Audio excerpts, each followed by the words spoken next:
عزیز طلبہ و طالبات، عہد خلفاء میں فقہ اسلامی کے مصادر میں دوسرا مصدر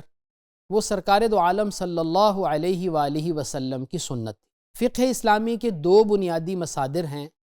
ہم کئی موڈیول میں یہ بات پڑھ چکے ہیں، قرآن کریم ہے، پھر سنت ہے، پھر اس سنت کے ساتھ ساتھ اجماع اور قیاس بھی فقہ اسلامی کے دو مصادر ہیں۔ سنت رسول صلی اللہ علیہ وآلہ وسلم یہ قرآن کی عملی تفسیر ہے۔ جیسا کہ ہم نے پچھلے موڈیولز میں دیکھا تھا کہ جب قرآن کریم کوئی حکم دیتا ہے تو اکثر اس کی تفصیلات نہیں بتاتا۔ وہ نماز کا کہتا ہے لیکن نماز کا طریقہ نہیں بتلاتا۔ وہ زکوٰۃ دینے کا حکم دیتا ہے، اللہ سبحانہ و تعالیٰ اپنے کلام کے ذریعے سے زکوٰۃ دینے کا حکم دیتے ہیں، لیکن زکوٰۃ کی تفصیلات، زکوٰۃ کے مقادیر یہ نہیں بتائے جاتے۔ الغرض بے شمار احکام ایسے ہیں جن میں تفصیلات ہمیں صرف سرکار دو عالم صلی اللہ علیہ وآلہ وسلم کی سنت میں ملتی ہے۔ اور سنت کے بارے میں ہم نے پڑھ لیا تھا کہ سنت قولی ہوتی ہے، سنت عملی بھی ہوتی ہے، اور سنت تقریری بھی ہوتی ہے۔ گویا نبی علیہ الصلاۃ والسلام کے اقوال، آپ نے جو ارشاد فرمایا، آپ نے جو کر کے دکھایا، اور جس چیز کو پر آپ خاموش رہے، آپ کے سامنے کوئی عمل کیا گیا، یہ سب سنت ہے۔ اس لحاظ سے سنت کا دائرہ کار بہت وسیع ہو جاتا ہے۔ قرآن کریم کی تفسیر ہمیں سرکار دو عالم صلی اللہ علیہ وآلہ وسلم کی سنت میں ملتی ہے۔ اس لیے خلفائے راشدین کے دور میں، یعنی عہد خلفاء میں، ہم یہ دیکھتے ہیں کہ جب بھی ان کے سامنے کوئی نیا مسئلہ پیش آتا تھا تو وہ سب سے پہلے یہ دیکھا کرتے تھے کہ قرآن کریم میں اس کا کوئی حل موجود ہے یا نہیں، اور جب قرآن کریم میں کوئی حل انہیں نظر نہیں آتا تھا تو وہ سنت کی طرف رجوع کیا کرتے تھے۔ حضرت ابوبکر رضی اللہ تعالیٰ عنہ جب بھی کوئی مسئلہ پیش آتا تھا تو آپ فرمایا کرتے تھے کہ بھی سب جمع ہو جاؤ، اور پھر صحابہ کرام سے پوچھا کرتے تھے کہ اچھا بتاؤ، اس خاص مسئلے میں تمہیں رسول پاک صلی اللہ علیہ وآلہ وسلم کا کوئی ارشاد معلوم ہے؟ اگر کسی کو نبی پاک صلی اللہ علیہ وآلہ وسلم کا کوئی ارشاد معلوم ہوتا تو وہ سنا دیتا، اور حضرت ابوبکر رضی اللہ تعالیٰ عنہ اسی کے مطابق فیصلہ کر دیا کرتے۔ حضرت عمر رضی اللہ تعالیٰ عنہ کے زمانے میں اجتہاد سے بہت کام لیا گیا، لیکن اجتہاد سے پہلے سنت کا التزام تھا، اور اگر کوئی حدیث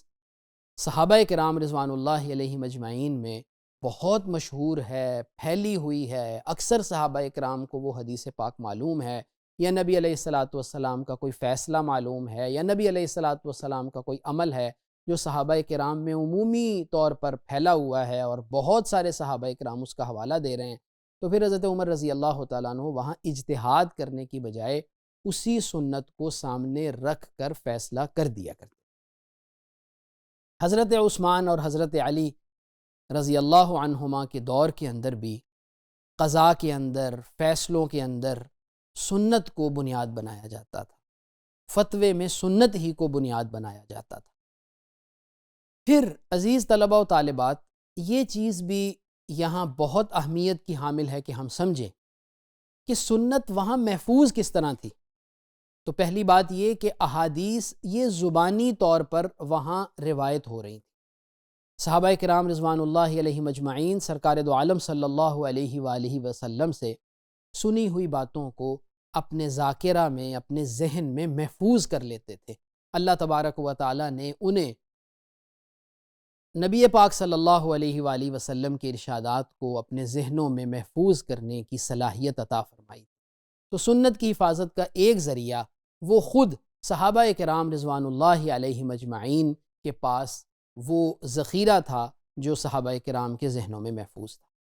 پھر چونکہ صحابہ کا عمل اور صحابہ کے فتاویٰ وہ سنت پر مبنی ہوا کرتے تھے، لہٰذا عمل بھی کسی چیز کی حفاظت کا چونکہ ایک ذریعہ ہوتا ہے، لہٰذا سنت کی حفاظت کا ایک جو ذریعہ تھا، اور سنت کے صحابہ کرام کے مابین متداول ہونے کا ایک جو ذریعہ تھا وہ عمل بھی تھا۔ ایک عمل نبی پاک صلی اللہ علیہ وسلم کے زمانے سے صحابہ کرام میں وہ پھیلا ہوا ہے، تو ظاہری بات ہے کہ وہ خود بخود محفوظ بھی ہو رہا ہے اور محفوظ ہے۔ پھر ہمیں اسی دور کے اندر ابتدائی تدوین حدیث کی کچھ کوششیں بھی ملتی ہیں، اور ان کا ذکر آئندہ موڈیول میں آپ کے سامنے آ جائے گا۔ تو اگر ہم ایک اجمالی طور پر دیکھنا چاہیں کہ سنت عہد خلفاء میں فقہ اسلامی کا مصدر کس طرح بنتی ہے، تو دو تین اہم باتیں ہمارے سامنے آتی ہیں۔ پہلی بات یہ کہ سنت، صحابہ کرام اسے قرآن کی عملی تفسیر سمجھا کرتے تھے، لہٰذا خود بخود سنت جو ہے ان کے ہاں وہ فقہ اسلامی کا ایک ماخذ بن جاتی۔ پھر جتنے بھی سیاسی معاملات ہیں، عدالتی معاملات ہیں، اجتماعی امور ہیں، ان تمام امور کے اندر ان کے پاس سنت موجود تھی، سنت محفوظ تھی، سنت ان کے عمل میں تھی،